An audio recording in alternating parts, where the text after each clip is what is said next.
Bruchot habaot. Shabbat prochain, nous lisons la parashat Bo qui clôture l'histoire de la sortie d'Égypte, c'est-à-dire on termine le récit des 10 plaies. On le sait que le Pharaon n'a pas voulu laisser partir Israël en liberté jusqu'à ce qu'il soit contraint et forcé, malgré lui, de les libérer. À quel moment il a cédé, alors que jusqu'à présent, il jouait l'accordéon avec Moshe Rabbeinu? Oui, non. Dam, Tsefardeya, Kini, Maror, Deber, Sherin, Barad, Arbe, Rocher, Makat, Bechorot. Après chaque plaie, il acceptait de libérer Israël, mais dès que Moshe Rabbeinu priait en faveur des Égyptiens pour que la plaie disparaisse, alors il endurcissait son cœur et il refusait de les laisser partir. Ce n'est qu'après Makat Bechorot,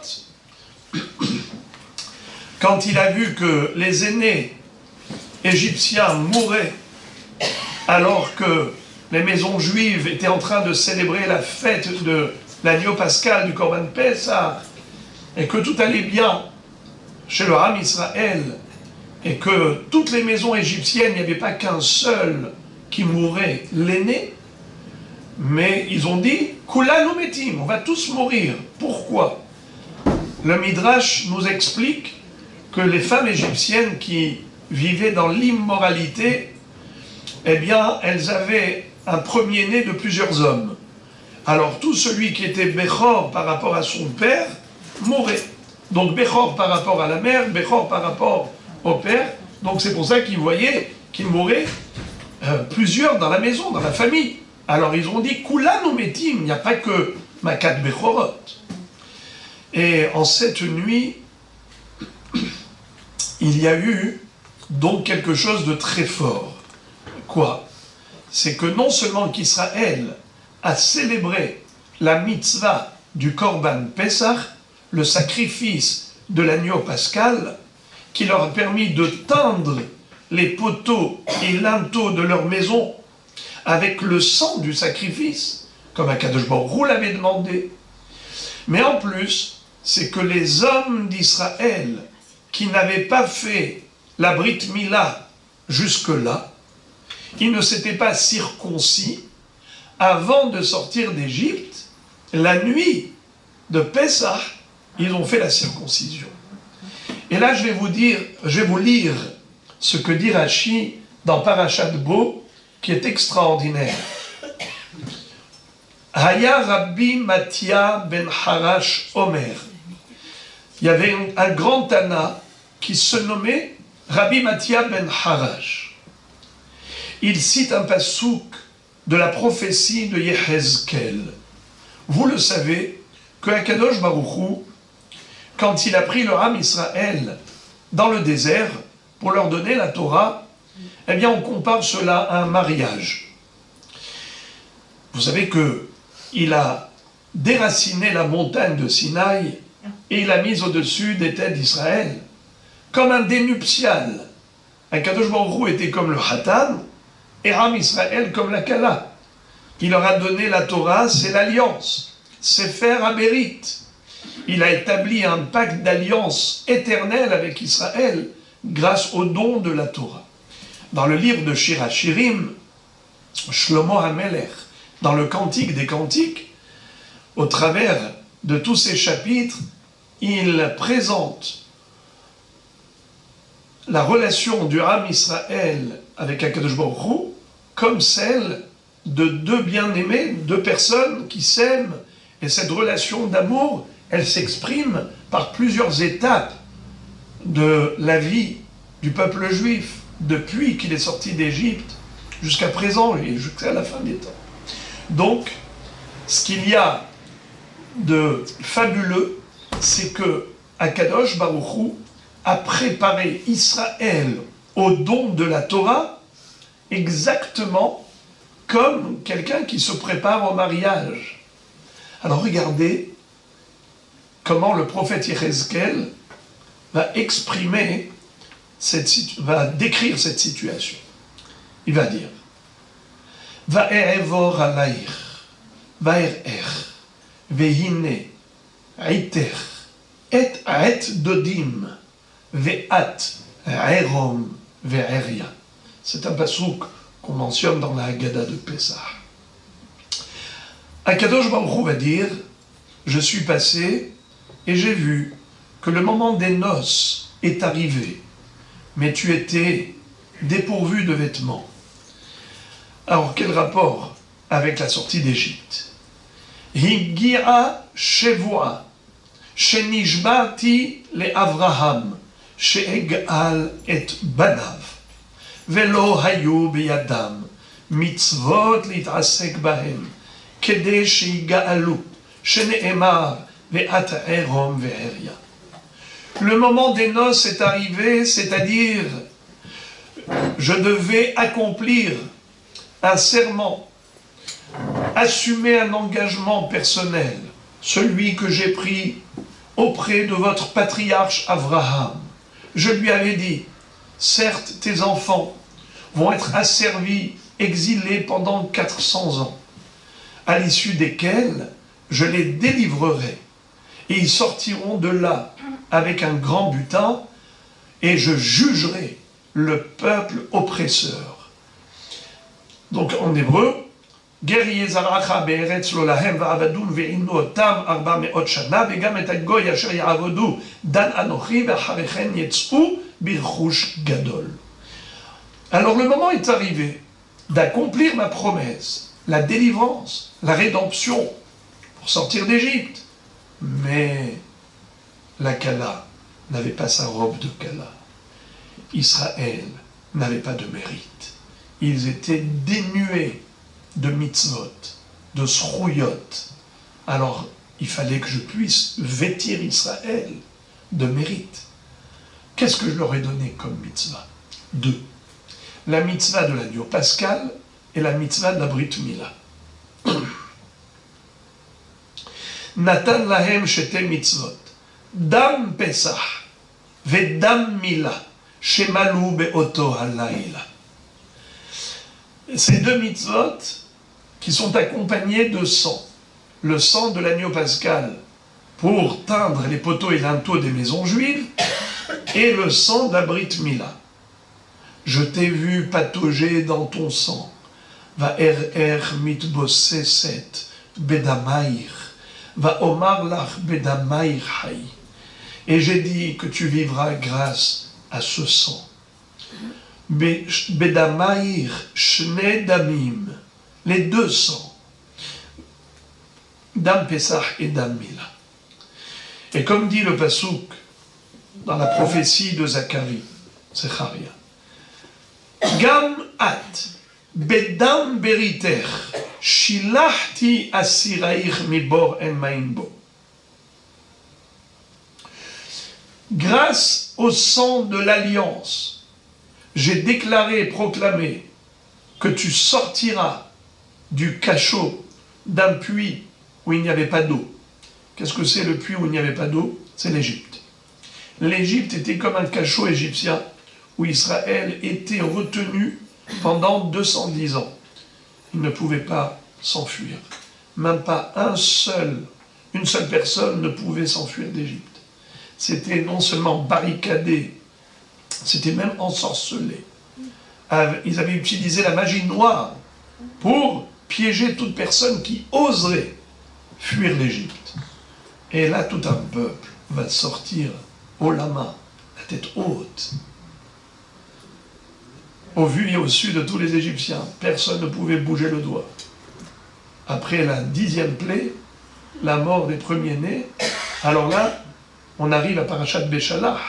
Vaïhi Béchalach, Paro et Taram, il les accompagne. Il les supplie de partir. Ça y est, on n'en peut plus. À cause de vous, les Égyptiens ont subi les 10 plaies, juste partez. Lâchez-nous. Eh bien, ça c'était grâce à ces deux mitzvot. Dam Pesach et Dam Mila. Et donc ma question sera, pourquoi Akadosh Baruch Hu a choisi spécialement ces deux mitzvot, qui sont accompagnés de sang, pour être l'objet de la délivrance.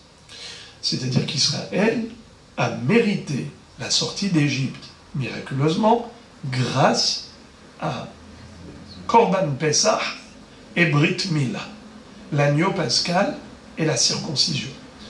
D'ailleurs, le Midrash raconte très joliment que les hommes ne voulaient pas se circoncire à l'âge adulte, c'est très difficile, surtout qu'il n'y avait pas de péridurale, il n'y avait pas d'anesthésie, alors c'était dur. Qu'est-ce que fait Akadosh Baruch Hu? Pour les motiver, il envoie l'odeur du Gan Eden dans l'agneau de Moshe Rabbeinu, qui lui était circoncis évidemment, et quand il a rôti l'agneau pascal, ça dégageait une odeur, oh là là, irrésistible. Les Bnei Israël étaient là, donne-nous Moshe Rabbeinu de ton agneau, on n'arrive plus, on ne peut plus se retenir. Il leur dit avec plaisir, mais je ne peux donner qu'à ceux qui sont circoncis. Alors comme ils voulaient se faire un kiff, ils ont accepté de faire la Brit Mila. Donc les deux sangs, le sang de la Mila, le sang du Korban Pessah, a fait qu'ils étaient méritants. Question, pourquoi spécialement ces deux mitzvot ont été choisis par Akadosh Baruch Hu pour délivrer ses enfants à Israël?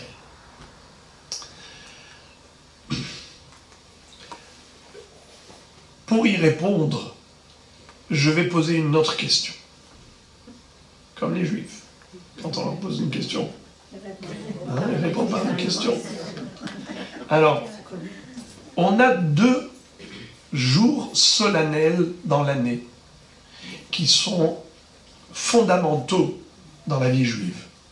Rosh Hashanah et Kippour. Rosh Hashanah, c'est le jour où on est jugé.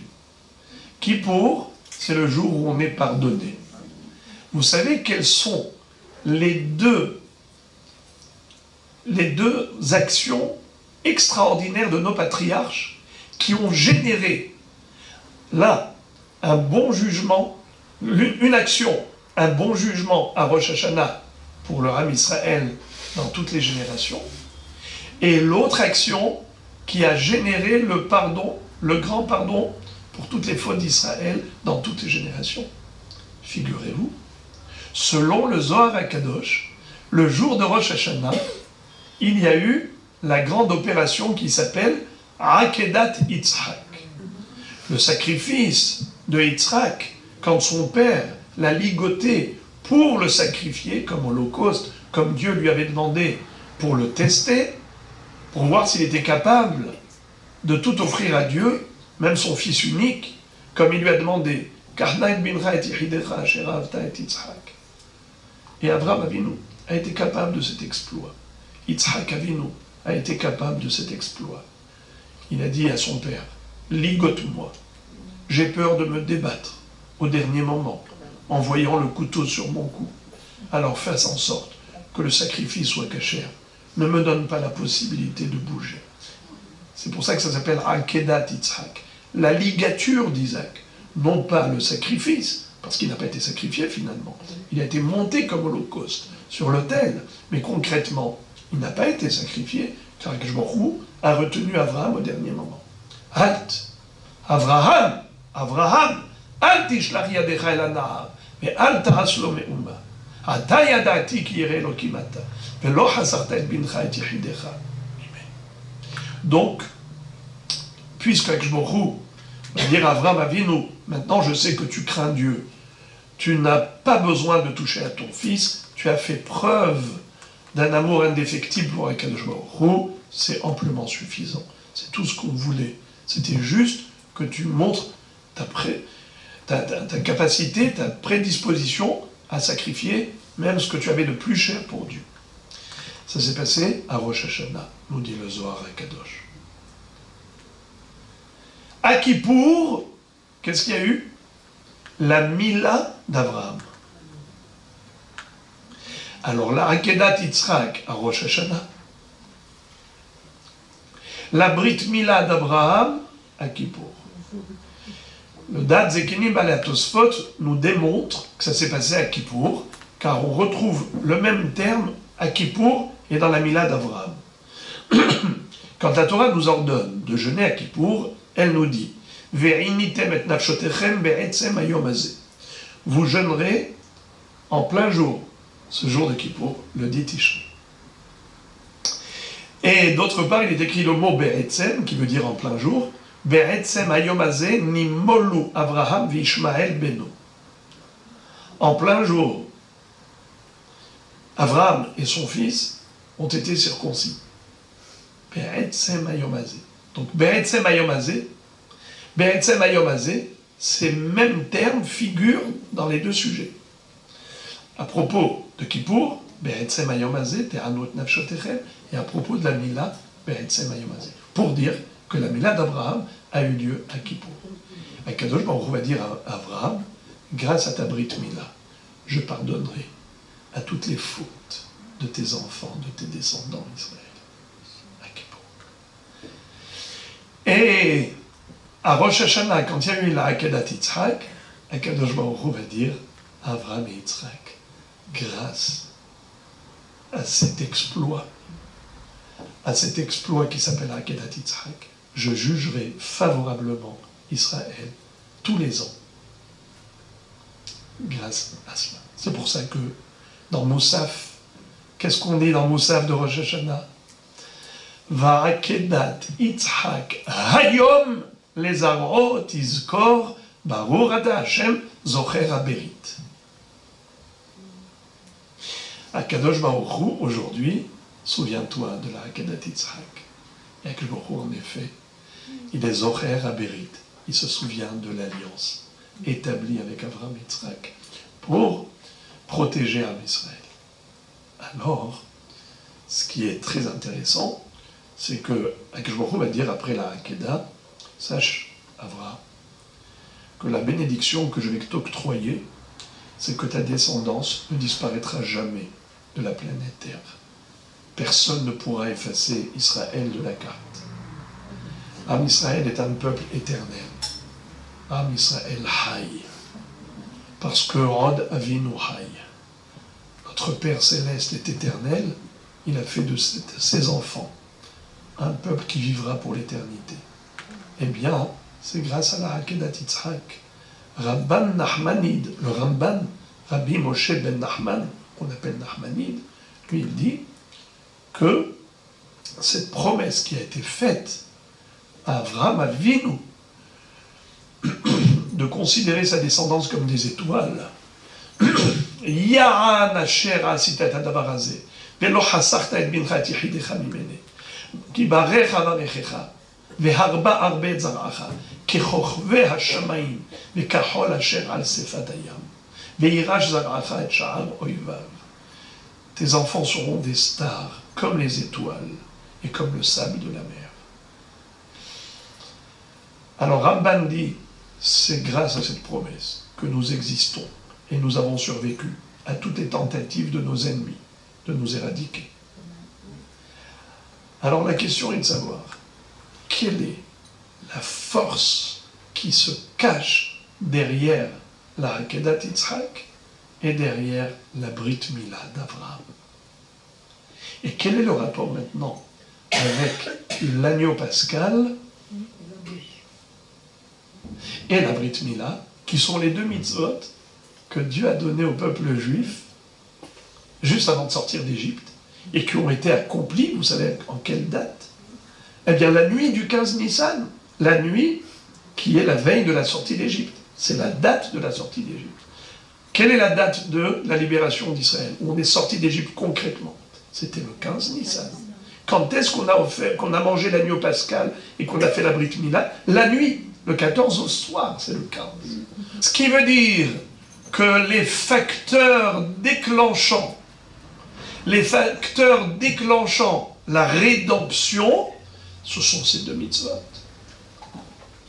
Alors, quel est le secret de ces deux mitzvot pour déclencher la libération du peuple juif?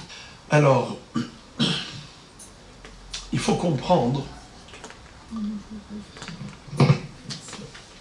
Je vais marquer une pause, 3 minutes, pour vous laisser faire des brachot, parce que cette sérouda a été offerte par Madame Benayoun pour la guérison de Aurélie Sultana Bat Evelyn Saadi. Alors que Akadosh Baruch Hu la maintienne en bonne santé avec l'ensemble d'Israël et que tous les malades puissent avoir une réfoua shlema bekarov. Je voudrais introduire la réponse par une histoire très émouvante. Nos sages nous racontent qu'à l'époque où Israël avait été soumis à des décrets cruels sur le plan spirituel, c'est-à-dire que le gouvernement grec avait interdit formellement d'observer les mitzvot de la Torah, au point où toute personne qui avait été attrapée en flagrant délit en train d'accomplir une mitzvah clandestinement, elle était exécutée sur le champ, un peu comme à l'époque de l'Inquisition, où vous connaissez l'histoire des maranes en Espagne, c'est-à-dire que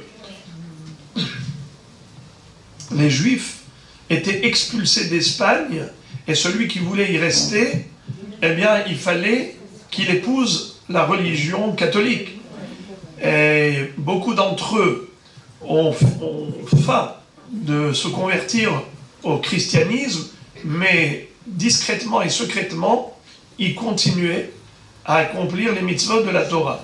Mais quand ils se faisaient attraper par les espions, alors le tribunal cruel de l'Inquisition les torturait et les condamnait à mort. C'est toute l'histoire des maranes, de ceux qui sont restés en Égypte, en Espagne, parce qu'ils n'avaient pas la force d'aller s'exiler pour autant. En tout cas, il y a l'histoire de Hannah avec ses 7 enfants. Hannah Veshivra Banea. Cette tzadékette avait 7 fils qui étaient tous des tzadikim qui se sont sacrifiés pour Dieu. Comment? Quand le roi a demandé à l'aîné de se prosterner devant lui, alors il a refusé. Il a dit, nous, juifs, nous n'avons qu'un seul Dieu. Shema Israël Hashem Elokeinu Hashem Echad. On ne va pas se soumettre à quiconque d'autre. Alors il a condamné immédiatement à mort. Quand il s'adresse au cadet, lui également va citer un autre verset de la Torah, qui est le premier commandement du décalogue, où Akadosh Baruch Hu proclame son unicité. Anochi Hashem Elohecha, Asher hotzeticha me'eretz Mitzrayim. Je suis l'Éternel, ton Dieu, qui t'a fait sortir d'Égypte. Le troisième, et bien lui aussi, il a été condamné à mort quand il a refusé. Le troisième, lui aussi, il refuse. Et ici, il y a encore un autre verset. Loïe lecha Elohim acherim al panai. Tu ne vas pas vouer de culte à des idoles. Et c'est comme ça que tous ces enfants, un à un, va proclamer haut et fort comme quoi Kadosh Baruch Hu est le seul et unique Dieu maître du monde, et il niait totalement l'existence d'une autre force à part Hachem. Mais ils ont été les 6 premiers enfants de Hannah, tous exécutés, condamnés à mort.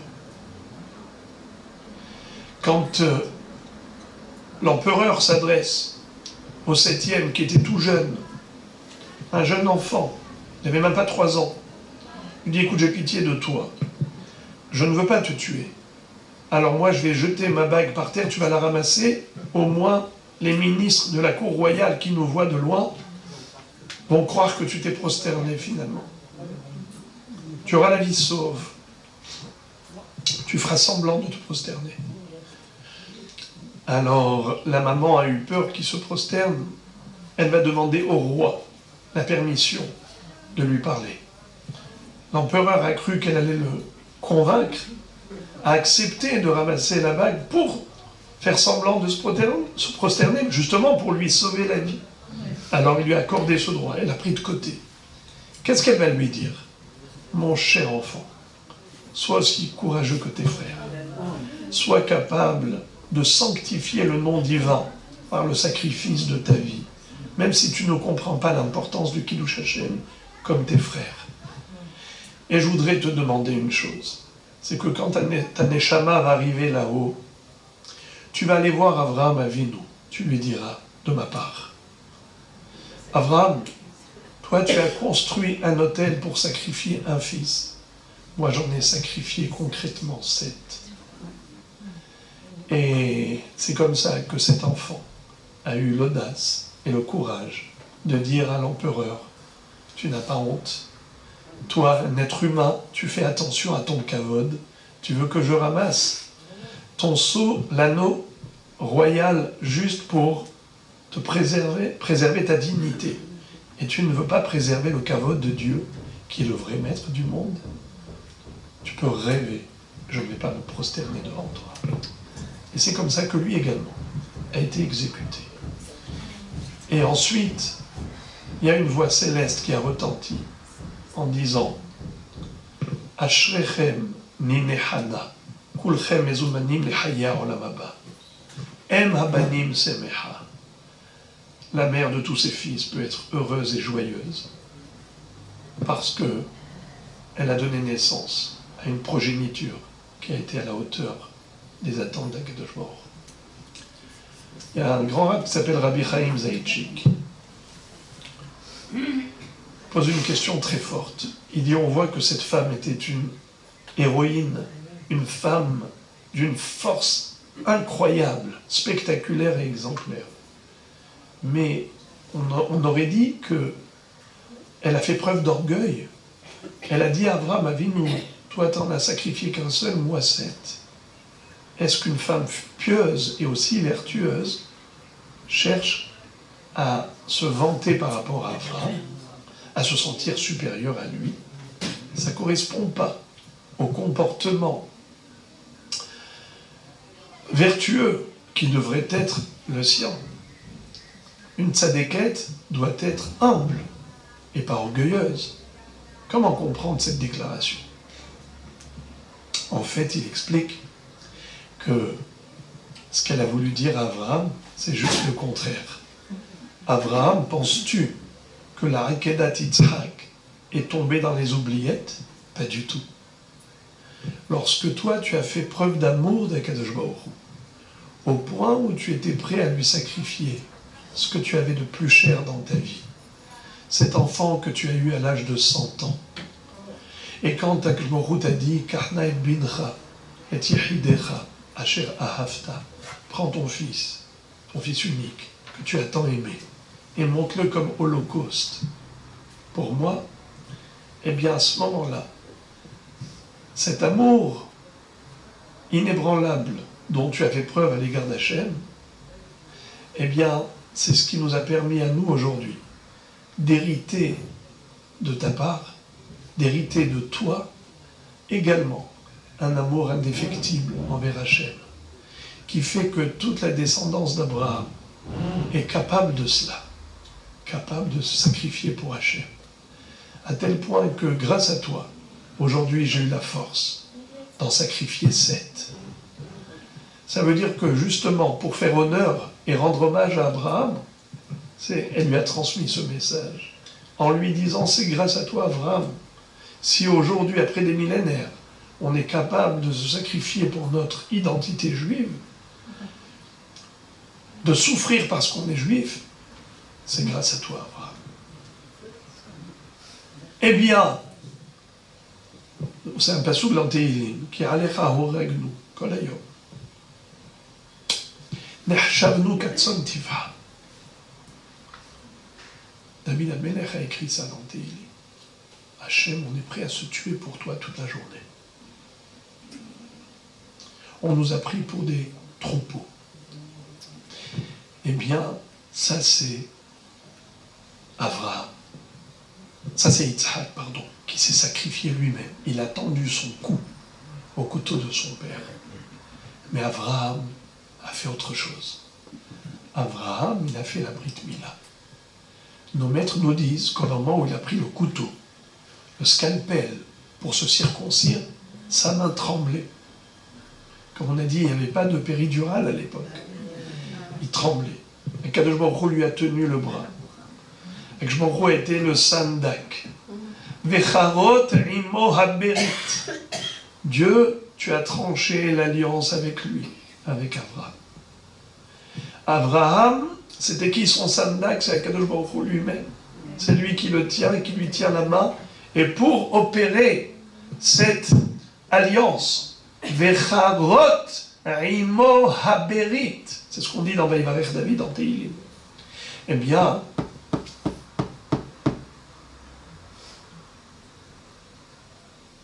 dans Melachim, pardon. Vaïvarech David et Hashem. Vecharot imo haberit. Quelle est la différence entre la Akedat Yitzhak et la Brit Mila d'Abraham? C'est que Yitzhak était prêt à mourir pour Dieu. Abraham était prêt à vivre pour Dieu. Mais les deux, dans un niveau de sacrifice. L'un était prêt à sacrifier sa vie pour mourir, et l'autre était prêt à consacrer sa vie pour vivre pour Dieu. C'est-à-dire, Abraham, quand il a fait ce geste, c'était en étant vivant.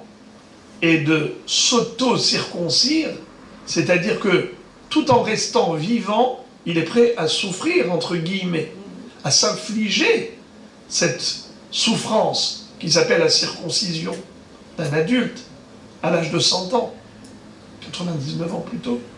Eh bien, à partir d'Abraham et Yitzhak, désormais, Am Israël a ces deux forces. Il a la force de se sacrifier pour Hachem en mourant pour lui, mais surtout en vivant pour lui. Et c'est cela aussi ce que veut dire David Ameler. Alecha horagnu kol hayom. On se tue pour toi toute la journée. C'est pas seulement qu'il y a des sacrifices, comme vous voyez, ces soldats extraordinaires qui vont au front de guerre pour protéger leurs frères et sœurs, pour préserver Israël. Ces gens-là qui viennent prendre la défense du Ham Israël en mettant leur vie en péril pour protéger Israël, qui court un danger perpétuel avec un antisémitisme violent, virulent et récurrent, au point où on n'accepte même pas qu'ils se défendent et on va poursuivre en justice auprès de la Cour de justice internationale. Pourquoi vous vous défendez? Mais vous n'avez pas le droit de légitime défense. Aucune légitimité. Ça, c'est la conception des gens hostiles à Israël, qui n'acceptent pas qu'Israël se défende. Eh bien, l'identité juive, elle est défendue au péril de notre vie, mais Am Israël n'a pas peur d'une longue route, comme ils disent, Am Israël lo mefachen miderech aruka, n'ont pas peur d'un long chemin. C'est-à-dire que le chemin de la galoute a été long, et Am Israël a véhiculé le message divin, a retransmis le flambeau de la Torah intégralement. La même Torah n'a pas perdu un iota. Ça, c'est la force du sacrifice d'Israël. Que veut dire on se tue pour toi toute la journée? Mais quelqu'un qui s'est tué, il peut se tuer qu'une fois. Il n'y a qu'une seule vie, donc il n'y a qu'une seule mort. C'est quoi? On se tue pour toi toute la journée. Eh bien, c'est vivre pour Dieu. C'est tuer son Yetzer Hara toute la journée. On ne vit pas comme les goïms, ils font ce que bon leur semble. Nous, notre vie, elle est régie par les lois de la Torah. Dire ça je fais, ça je ne fais pas, parce que c'est interdit par Dieu, c'est se tuer pour Dieu en restant vivant. Ça, c'est la force qu'on a héritée d'Abraham.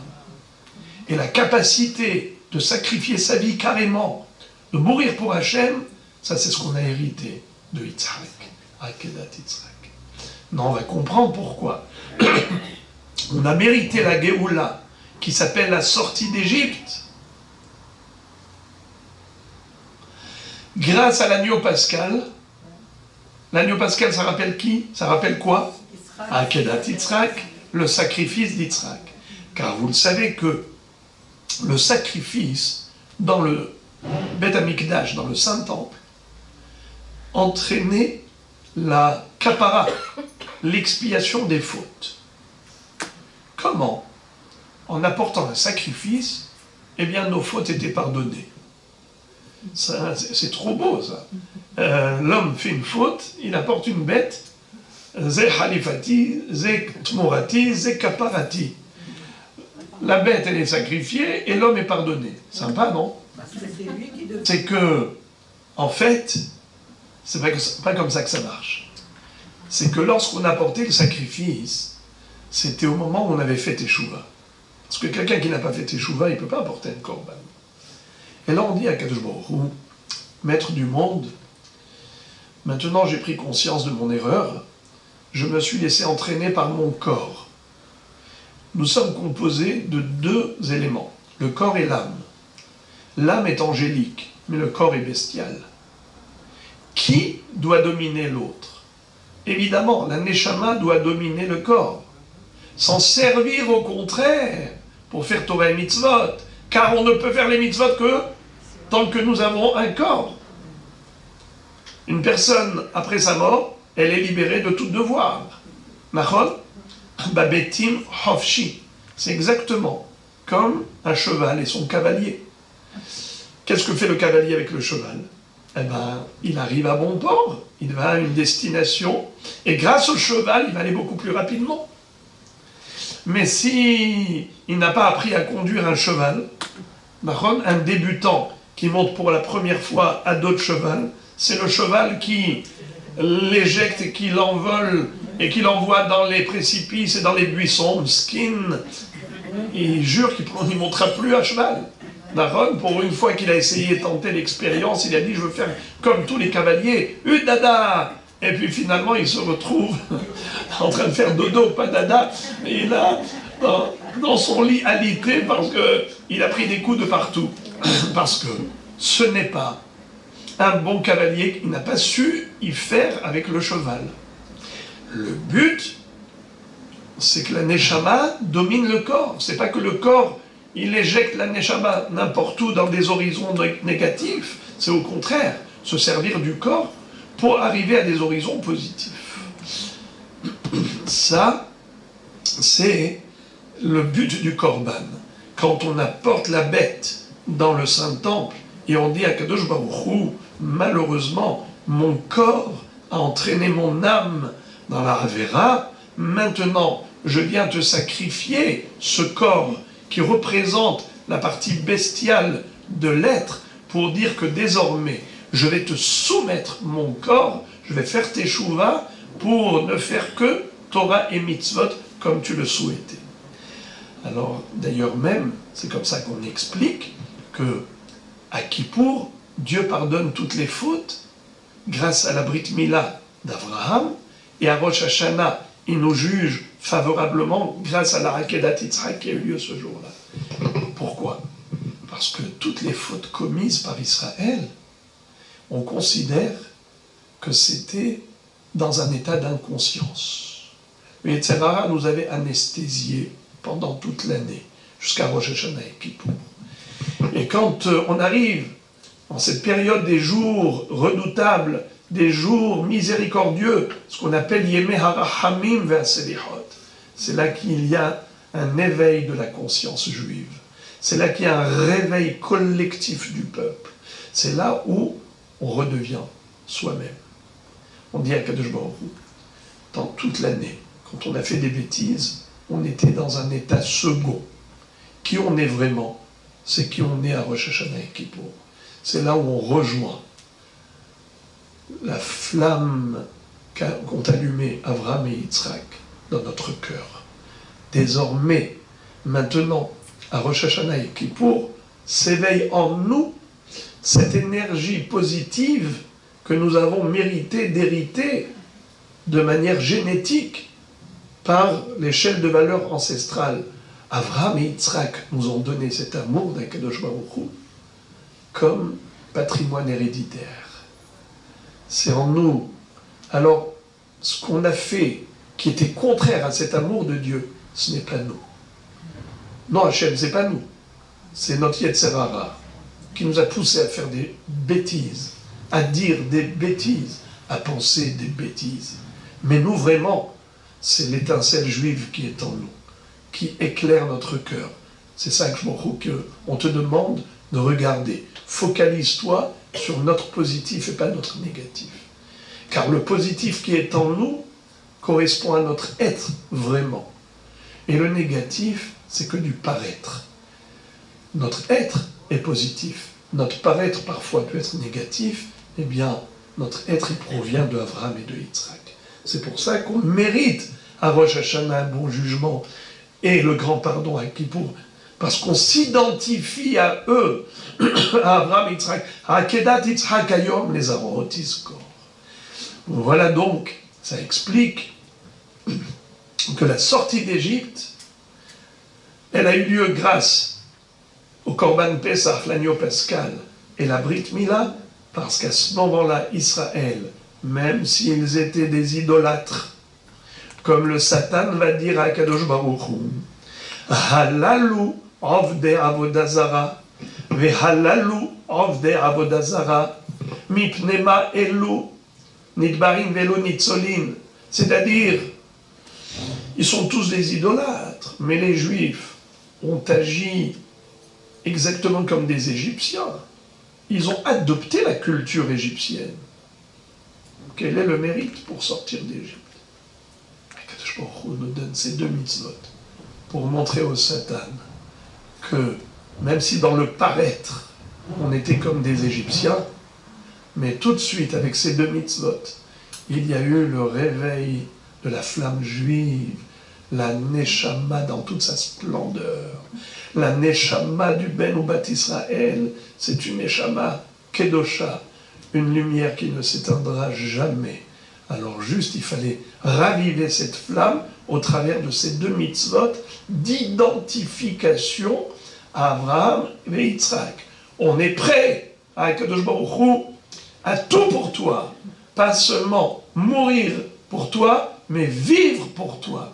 Eh bien, c'est comme ça que je vous dis au Satan, Israël, certes, ils ont commis la faute de l'idolâtrie, mais c'est par la force de l'influence négative du monde environnant. Comme ça dit le Midrash, mitoch ha-tirouf, mitoch ha-isurim, par le poids de la galoute, de l'oppression, de l'esclavage. Alors ils étaient forcément influencés, impactés par les fausses valeurs du monde, de l'entourage. Mais maintenant, tu vas voir c'est qui mes enfants. Ils arrivent, dès qu'ils sortent d'Égypte, ils arrivent devant la mer Rouge, et à ce moment-là, ils rentrent dans la mer. Quand ils sortent de là, Vayire'uam et Hashem, Vayaminu Bashem, Ube Moshe Abdo, Az Yashir Moshe Uvne Israël et Ashira Azor. Ils atteignent le paroxysme de l'Aïrat Shamaïm et à ce moment-là, ils éclatent en joie à tel point qu'ils vont même adresser à Kadosh Baruch Hu un chant, le chant éternel. Vayaminu Bashem. Vayaminu Bashem Moshe Abdo, Az Yashir Moshe. La Shira, c'était le point culminant de toute la leçon de Emouna qu'ils avaient apprise et comprise en sortant d'Égypte. Et là maintenant, on a le peuple juif dans toute sa splendeur. Un peuple de Ma'aminim, un peuple qui est même capable de chanter à Kadosh Baruch Hu sa gloire. Et à partir de ce moment-là, l'histoire ne s'est pas arrêtée. Ils continuent leur travail, leur mission de faire connaître Hachem partout et à tout moment, et même dans des situations délicates. Voyez-vous comment le monde entier se focalise sur Israël. Qui ne pointe pas le doigt Israël? Et il voit ce peuple qui est fidèle à Dieu, malgré toutes les épreuves, malgré toutes les galouillottes. Mais Am Israël, Haï, Yehiratson, qu'on puisse continuer dans cette Emouna, Ad Biat Mashiach, Tzidkenu Bekarov, Biameinu, Amen, Amen.